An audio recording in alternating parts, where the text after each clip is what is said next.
প্রিয় দর্শক, আপনারা দেখছেন সি নিউজ 14 চ্যানেল। जिंदाबाद जिंदाबाद बहुजन समाज पार्टी जिंदाबाद जिंदाबाद जिंदाबाद बहुजन समाज पार्टी जिंदाबाद जिंदाबाद जिंदाबाद बहन कुमारी मायावती जी जिंदाबाद जिंदाबाद जिंदाबाद बहन कुमारी मायावती जी जिंदाबाद जिंदाबाद जिंदाबाद बहन कुमारी मायावती जी जिंदाबाद जिंदाबाद जिंदाबाद माननीय कांसीराम साहब अमर रहे अमर रहे अमर रहे माननीय कांसीराम साहब अमर रहे अमर रहे अमर रहे बाबा साहेब डॉक्टर अम्बेडकर अमर रहे अमर रहे बाबा साहेब डॉक्टर अम्बेडकर अमर रहे अमर रहे ज्योतिबा फूले अमर रहे अमर रहे ज्योतिबा फूले अमर रहे अमर रहे छत्रपति साहू जी महाराज अमर रहे अमर रहे छत्रपति साहू जी हमारे महाराज अमर रहे अमर रहे गुरुचंद हरिचंद ठाकुर अमर रहे अमर रहे गुरुचंद हरिचंद ठाकुर अमर रहे अमर रहे महाप्राण जोगेंद्रनाथ मंडल अमर रहे महाप्राण जोगेंद्रनाथ मंडल जी अमर रहे अमर रहे जो जमीन सरकारी है वो जमीन हमारी है जो जमीन सरकारी है वो जमीन हमारी है तख्त बदल दो ताज बदल दो तख्त बदल दो ताज बदल दो तख्त बदल दो ताज बदल दो बहुजन समाज पार्टी जिंदाबाद जिंदाबाद जिंदाबाद वोट हमारा राज तुम्हारा नहीं चलेगा नहीं चलेगा वोट हमारा राज तुम्हारा नहीं चलेगा नहीं चलेगा थैंक यू सर। साथियों, इस देश में बहुजन समाज पार्टी और बहुजन समाज पार्टी से पहले पामसेल,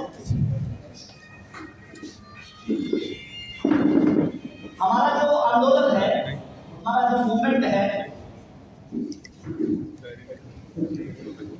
कांसीराम साहब ने 1973 में जब पामसेल बनाने का एक स्ट्रक्चर रिप्रेजेंट किया, एक प्रारूप दिया माननीय कांसीराम जी ने 1973 दिल्ली में कोई 500-600 लोगों का एक सम्मेलन किया, पढ़े लिखे लोगों का, एम्प्लॉइज का, और उसमें पामसेल बनाने का उन्होंने एक प्रारूप दिया कि हमारी पामसेल कैसे बनेगी। तो पामसेल का जो कंसेप्ट रखा वो मैं पामसेल का गाइडलाइन जब दूंगा तो विस्तार से बताऊंगा, लेकिन बहुजन समाज पार्टी पामसेल से पैदा हुई। पहले पामसेल बना, फिर DS4 बना और उसके बाद बहुजन समाज पार्टी बनी। तो पामसेल ने DS4 बनाया, पामसेल और DS4 ने मिलकर BSP बनाया, बहुजन समाज पार्टी।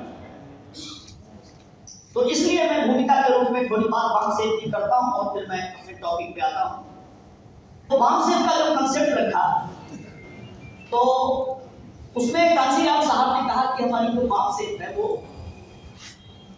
3 बातों पर डिपेंड करेगी। उसके 3 बिंदु, 3 पॉइंट निर्धारित किए कांसीराम साहब ने। उसका पहला पॉइंट था हमारी पामसेल मास बेस्ड होगी, मास बेस्ड होगी। उसका आधार क्या होगा, कहां बेस करेगी वो, मास बेस्ड। दूसरा पॉइंट दिया हमारी जो पामसेल होगी वो ब्रॉड बेस्ड होगी, ब्रॉड बेस्ड। और तीसरा पॉइंट दिया हमारी पामसेल को cadre based, mass based, broad based और कैडर बेस्ड। ये उसके 3 आधार स्तंभ होंगे पामसेल के। ये 3 पॉइंट होंगे जिसके आधार पे पामसेल बनाई जाएगी। तो मास को डिफाइन किया, मास माने तो पूरी पब्लिक होती है, पूरा जनमानस, आवाम, पब्लिक। तो मास को कांसीराम साहब ने उसे डिफाइन किया। तो मैं जिस मास की बात कर रहा हूं, तो वो मास जो है वो बाबा साहेब ने जो 5 कैटेगरी बनाई, SC, ST, OBC, माइनॉरिटी और जो छूट गया वो जनरल। ये 5 कैटेगरी में पूरे देश को बाबा साहेब ने तोड़ा। तो उसमें से एक ऊपर वाली जो कैटेगरी है जनरल छोड़ करके शेष 4 SC, ST, OBC, माइनॉरिटी, इनके एम्प्लॉइज को जोड़ेंगे पाम सेट में और इन चारों तबके के लोगों को कांसीराम जी ने कहा कि ये मास होगा, पूरे देश को रिप्रेजेंट करेगा। मास टेस्ट मतलब चार तबके के लोग, एससी, एसटी, ओबीसी और माइनॉरिटी, ये चारों तबके के लोग उनके कर्मचारी पंप सेट में जोड़े जाएंगे। और फिर कांसीराम साहब ने कहा कि वो बहुत ब्रॉड बेस्ड होगा, ब्रॉड उसका क्षेत्रफल, उसका एरिया ब्रॉड होगा, अखिल भारतीय स्तर का होगा, ऑल इंडिया लेवल का, वो किसी एक स्टेट के लेवल का नहीं होगा। जैसे मूवमेंट शुरू किया उन्होंने महाराष्ट्र में, पूना में, और बहुत परेशान होने के बाद तब पूना और महाराष्ट्र नागपुर छोड़ के वो दिल्ली गए। तो दिल्ली जाने के बाद प्लान लगाया कि अब पूरे देश में मैं मूव करूंगा, हर स्टेट में मैं जाऊंगा।